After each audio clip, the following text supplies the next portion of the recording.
How's it going, guys? Today I got a review here for you of the Corsair K65 mechanical keyboard with Cherry MX red switches. So this keyboard is the non-backlight version, and you can pick it up for about $100 Canadian right now. It's on sale. So a really cheap keyboard, but despite the fact that it's cheap, you'd never really know it by looking at it. It's got a solid aluminum case. It's a brushed aluminum, so if it catches the light right, it looks really nice.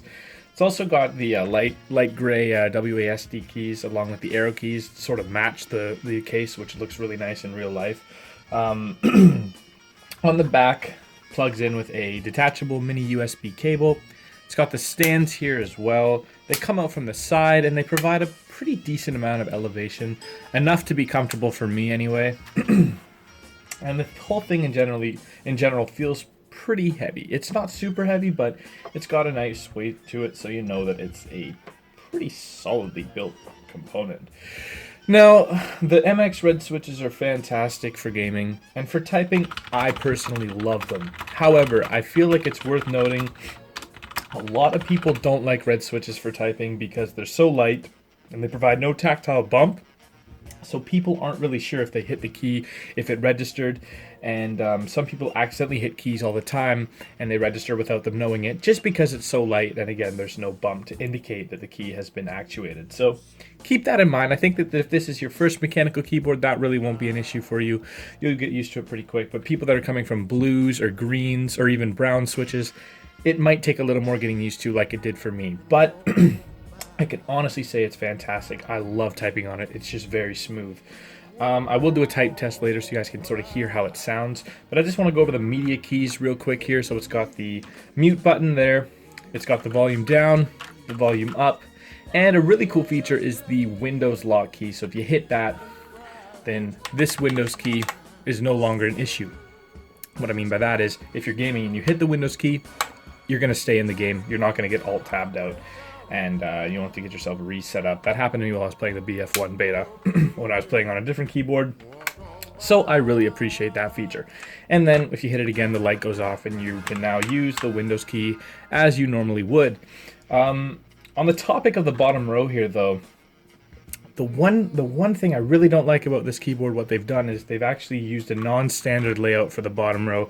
So the space bar is a little bit bigger than normal keyboards, and the Windows key is a little bit smaller. So what that means is if you wanted to swap out the keycaps, you could still do it, but only for the rest of the rows, not for the bottom row, unless you go to like an exclusive shop and get like a custom key set, which will cost a lot more money.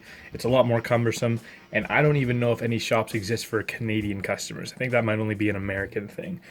So really not worth it. But the keycaps do feel nice. They are a little on the thin side, but you don't really notice, especially with the reds. I don't know. It feels fine to me. And I've had a lot of mechanical keyboards with thick PBT keycaps. These ones obviously aren't as nice, but they still feel really good. So I'm going to do a little type test here so you guys can get an idea of how it sounds. And then that will pretty much conclude this video. So let me just pop open Notepad. And away I go.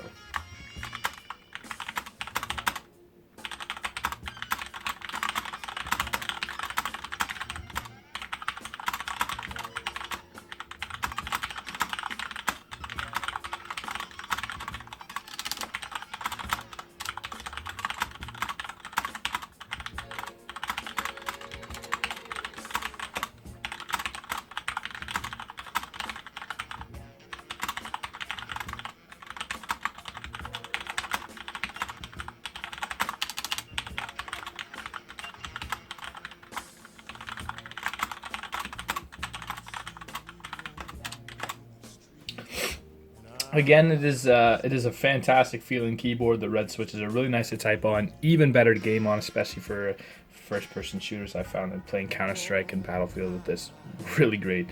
I forgot to mention also it's a 10 keyless keyboard. All that really means is that you don't get a number pad. Not really a huge deal for most people, but however, some people obviously will find that a big deal. But overall, I'm really happy with this keyboard. It's only $100 again, which is a huge bargain. And if you can pick it up, and you're looking for a better keyboard than what you have now, maybe you have a rubber dome keyboard and it's not doing it for you, this is definitely a great step, and it's available in a lot of places as well. Amazon has it, Newegg has it, NCIX has it. So there you go, guys. Hopefully this review helped you guys out somewhat, and I'll catch you guys next video.